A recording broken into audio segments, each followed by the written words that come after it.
Hey guys, welcome back to the channel, and as you guys know here at PC Budget Solutions, we absolutely love Ryzen.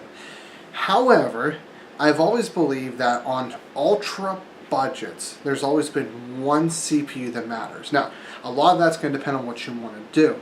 If you're hardcore gaming's all you want to do, you don't want to do anything else, you just want to play games and you have a lower budget, ideally you want to spend as much money on a graphics card as you possibly can.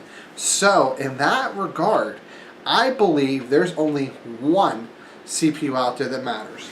And that CPU is this guy right here, the Pentium G4560. Now, it's a bold statement because we love Ryzen. Ryzen 3 is $110. This chip over here, this guy, costs you $56, and the board costs you $40, so you get $30 off of Micro Center. I understand not everybody can do that, but let's say theoretically your budget's $550. What would you rather do, Ryzen 3 with a 1050 Ti or Pentium with a GTX 1060? I'm definitely going to say the 1060, and we're going to find out if this chip doesn't bottleneck any more than the Ryzen 3 or the i3, then I think my ideas might be correct. So I invite you guys along. Let's take a look to see if the Pentium G4560 is the only true gaming CPU at a budget level that really matters. So taking a look at pricing real quick, we got the Pentium G4560 for $56.99 at Micro Center, and then you get an additional $30 off the board, which it cost me $34.99. A single 8 gig stick of DDR4 memory at $21.33. A SanDisk Ultra SSD I bought at Best Buy a couple months ago. Snagged a GTX 1060 recently for $259.99. A really cheap case, and a power supply was on sale from Best Buy. I picked up today. Total pricing, $546.93. So, what kind of results can we expect? Will it stack up against the i3 and the Ryzen 3 in gaming benchmarks? We are about to find out. Starting off today with our favorite benchmark, Superposition. We basically have, again, a four-way tie with the GTX 1060. Clearly, in this benchmark, there is no CPU bottleneck. We are literally talking about a margin of error of 0.28 FPS between the fastest and the slowest performing CPU. So, equal tie, 100%. Right now, we are looking at a good value CPU, but we still have more to look at. So, 3D Mark Time Spy, again, expected results. We are looking at low on the PhysX score. It's not quite as fast as the Pentium or the i3 7100, given the fact that it has a little bit less cache and clock speed. The graphics test actually performed a little bit better than expected, but I'll be honest, again, we're going to call this margin of error. If we ran these tests 10 times, it would pretty much average to be equal. This is a good thing for us. We want to prove that this CPU with a GTX 1060 is a good pairing because we're on such a tight budget. Let's keep going and let's take a look at Firestrike next. In Firestrike, we are looking at identical results from Time Spy. The CPU or PhysX score and the combined score fall below the i3. There's definitely, no surprise there. And in the actual GPU performance, it performed a little higher, but we're going to call it, again, margin of error of what the other ones performed at because we're less than a half a frame from the lowest to the fastest or best performing CPU. So, again, we're looking at some good results here, but let's take a look at actual games next. I'll be honest, I'm going to call this margin of error as well. Yes, it fell about 1.5 frames per second behind the fastest CPU here.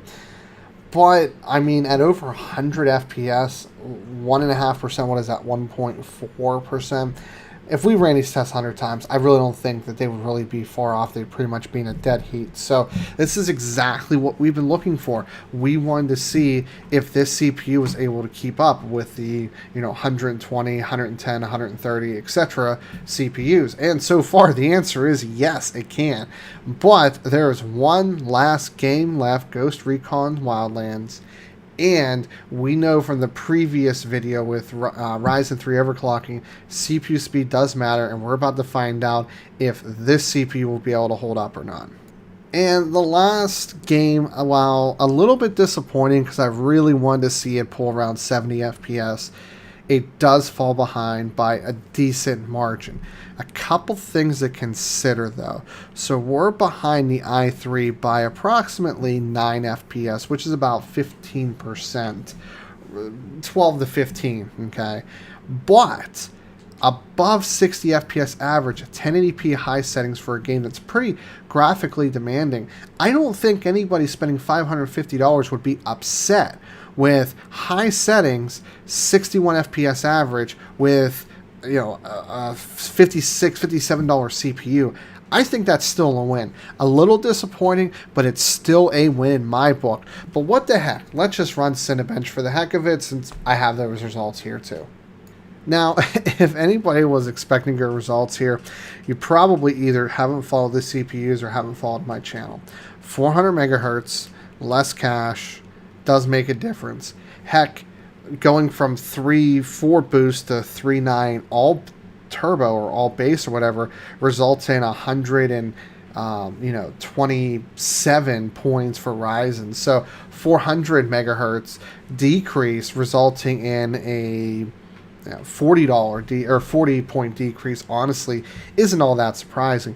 This CPU is not a workhorse though. You're not going to buy this run Cinebench or Adobe. I mean, you can. It'll do okay. It'll get the job done.